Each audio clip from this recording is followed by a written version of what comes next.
皆さんこんにちは。こんにちは。今回紹介するソ連の珍兵器は、1944年初頭、海外の陸軍省に相当する国防人民委員部に提出されたものです。ほう。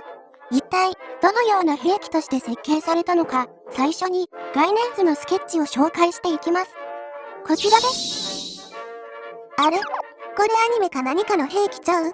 この兵器は設計者によると装甲兵員輸送車として設計したものだと説明しています。兵士を運ぶ軍用車両やな。紹介を始める前に今回の動画はこのような構成でお送りします。最初に装甲兵員輸送車を設計した人物の紹介。誕生の経緯と車両の簡単な紹介。最後に車両の評価と設計者に関するお話です。まず最初にこの車両の設計、概念図を提出した人物について紹介していきます。残されている資料によると、ミハイル・バシーリエビチ・ボイコというソ連の人物でした。ほう。どのような人物だったのか、わずかながら情報が残されており、彼は当時、何らかの修理工だったとされています。なんで修理工の人が兵器を？それには理由があるのですが、この兵器がどのようなものなのか知った上で、最後にご紹介しますね。気になるな。ただ、この人物の経歴や写真などは残されておらず、謎が多い人物となっています。次になぜボイコはこの車両が必要だと主張していたのか紹介していきます。ボイコはこの車両を AN と呼んでいました。どういう意味なん？資料には具体的な記載はなく不明です。もう怪しいやん。そうね。詳しい説明を始める前に、今回紹介する兵器はいつも以上に理解することが難しい項目があります。覚悟して聞いてね。これまでの例から綺麗に描けていない概念図は基本やばいやつやからな。ボイコが提出した概念、設計図には、この兵器の簡単な説明文が添付されていました。それによると、この燃えるような AN は、行く先のすべてを焼き、破壊し尽くし、敵の士気も失わせます。AN は、その攻撃可能な範囲で、敵が生きていようが死んでいようが、すべてを破壊し尽くします。と、最初から最後まで、このような、ちょっと過激な表現を用いていました。この説明を聞いとると、兵員輸送車やなくて戦車やな。ボイコの説明によると、この車体を動かすため、全長がそれぞれ異なる3つの履帯を両側に搭載。これにより、どの方向にも車体を動かすことができたと説明していました。そうなんか。ちなみに、後から説明するこの高い機動性をどのように実現するのかは、具体的な説明はありません。まあ、いつもそんな感じやからな。ゆるふわ軍事チャンネル。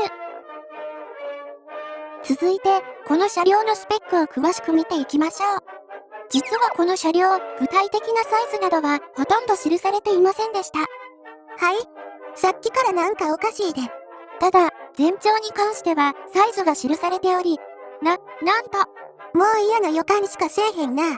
久しぶりにやるけど、なんと。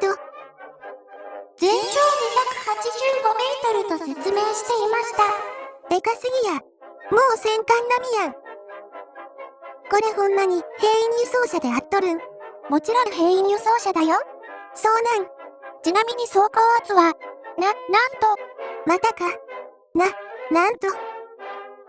最大で約500ミリ前後あったとされています。なんやて？これほんまに兵員輸送車か？もちろん兵員輸送車だよ。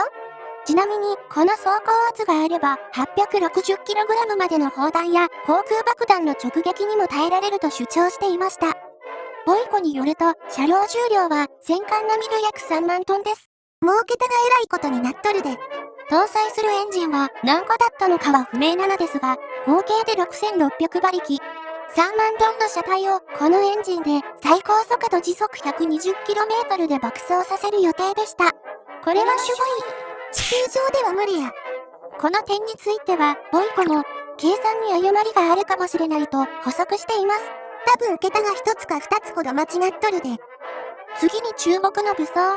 全長285メートル、重量3万トンという戦艦並みの車両に、一体どのような武装を施しとしていたのか。絶対変な武器搭載されとるで。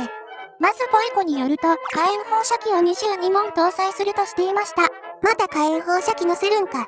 ソ連は火炎放射器率が高い気するな。この火炎放射器は1時間に45,000立方メートルの燃料を噴射すると説明していました。45,000。あかねちゃんが浮き輪でよく遊んだ25メートルプール約80杯分になるね。いまいちピンとこんな。東京ドームの体積換算で 27.5 分の1になるね。東京ドーム換算の方が逆にわからんわ。もちろん、ファイヤーするだけの兵器以外も、いくつか別の兵器を搭載していました。何がついとったん？迫撃砲と、なぜか、機雷の発射装置と、6連装魚雷発射管を搭載していました。魚雷発射管？この機雷と魚雷は、1時間に480発発射できると説明していました。あれ、これ海でも使えたん？使えるという説明は一切ありません。どういうこと？まあでも、かなり人手はいる感じやな。ボイコによると、この車両は、わずか40人で運用できると説明しています。40人？さっきから多かったり極端に少なかったり、桁がおかしいで。ちなみに、この先端のニョキって出てるのは何なん？これは、無線やサーチライトなどを乗せる構造と説明されているね。これだけでもかなりの重量あるで。ではこの兵器、どのように運用するとしていたのか。ボイコは、この兵器は不死身であり、障害になるものはない。